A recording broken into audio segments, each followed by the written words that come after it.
Olá, neste vídeo iremos falar sobre o tratamento da doença pulmonar obstrutiva crônica, também chamada de DPOC. Afinal, o que é DPOC? A doença pulmonar obstrutiva crônica, DPOC, é definida como um estado patológico caracterizado por sintomas respiratórios persistentes e limitação do fluxo aéreo não totalmente reversível. É uma doença heterogênea, pois pode apresentar uma variedade de causas, diferenças na gravidade e progressão, manifestações clínicas diversas e resposta variável aos tratamentos. As principais causas incluem tabagismo, exposição ambiental, fogão a lenha, fumaças, vapores, minas de carvão. Causas genéticas e deficiência da enzima alfa-1-antitripsina. A DPOC engloba enfisema, marcado pela destruição dos alvéolos e dilatação dos espaços aéreos, a bronquite crônica, caracterizada por tosse persistente e expectoração purulenta, e doença das pequenas vias aéreas, em que os bronquíolos estreitam e se tornam menos numerosos. No caso da bronquite crônica, podemos observar que o excesso de inflamação acaba obstruindo o fluxo aéreo. Já no do enfisema, com a destruição das fibras elásticas, o pulmão perde a capacidade de expulsar o ar, causando hiperinsuflação. A exposição a agentes irritantes inalados desencadeia uma resposta inflamatória nas vias respiratórias, resultando em estreitamento, obstrução e destruição das vias aéreas. O desequilíbrio entre proteases e antiproteases é o principal mecanismo do enfisema, causando aprisionamento do ar e aumento do esforço expiratório.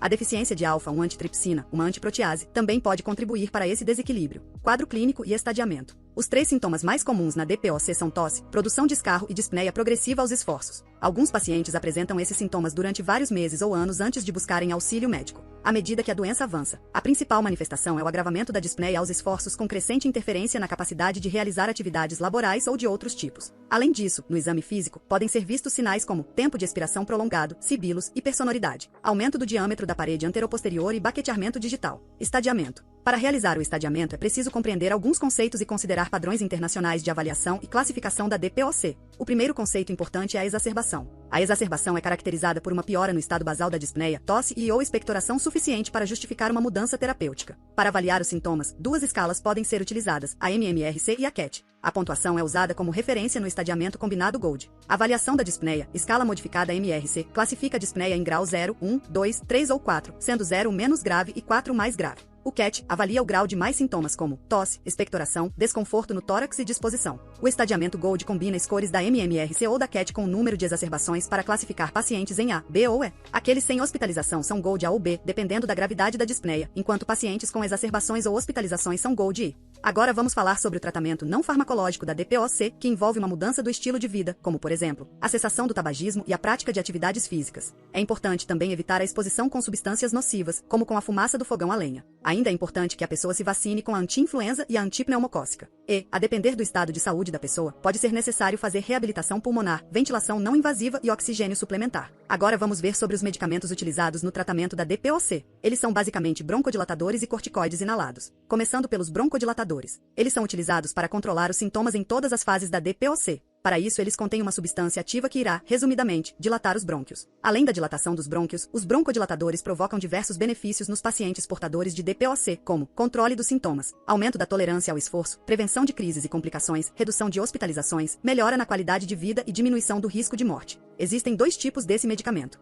Um deles é o broncodilatador beta-2 agonista, que acaba ativando o receptor beta-2 adrenérgico e relaxando o músculo liso peribronquíco. Porém, como efeitos colaterais pode-se destacar a taquicardia, tremor de extremidade e arritmias. Nessa classe temos o SABA, que tem uma ação de cerca de 6 horas e é muito utilizado no alívio rápido de sintomas. Os exemplos desse medicamento são o salbutamol, terbutalina, fenoterol e levalbuterol. Existem, também, o LABA, que pode durar de 12 a 24 horas, sendo muito utilizado como medicamento de manutenção. Os exemplos desse tipo são o formoterol, salmeterol, olodaterol, vilanterol e indacaterol. O antimuscarínico e anticolinérgico bloqueia a acetilcolina no receptor N3, impedindo a broncoconstrição sem provocar diretamente a broncodilatação. Seu efeito é mais lento que os beta-2 agonistas, mas combiná-los parece melhorar a eficácia do tratamento.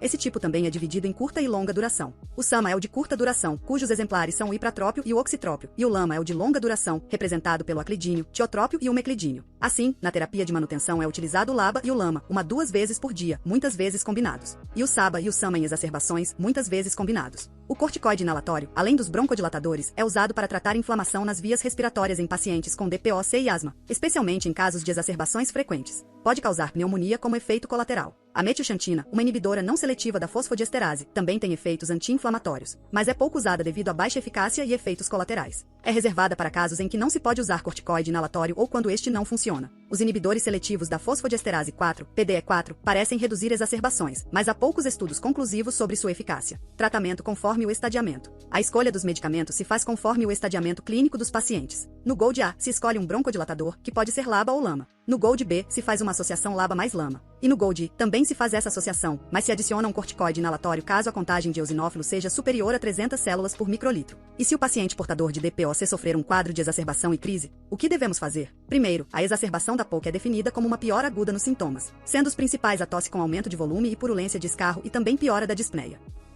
A principal causa dessa piora aguda é a infecção por vírus, principalmente o rinovírus e bactérias, sendo destaque o Haemophilus influenzae. Logo, nossas armas farmacológicas serão antibióticos como o clavulin e macrolídeos, como a azitromicina e a claritromicina, por 5 a 7 dias. Ao mesmo tempo, damos ao paciente um SABA e um prednisona sistêmica via oral a fim de reduzir a dispneia e a tosse produtiva. Assim, o paciente melhora da crise e, depois, deve seguir o tratamento do tipo E, como vimos anteriormente. Agradecemos sua visualização. Curta, comente e compartilhe.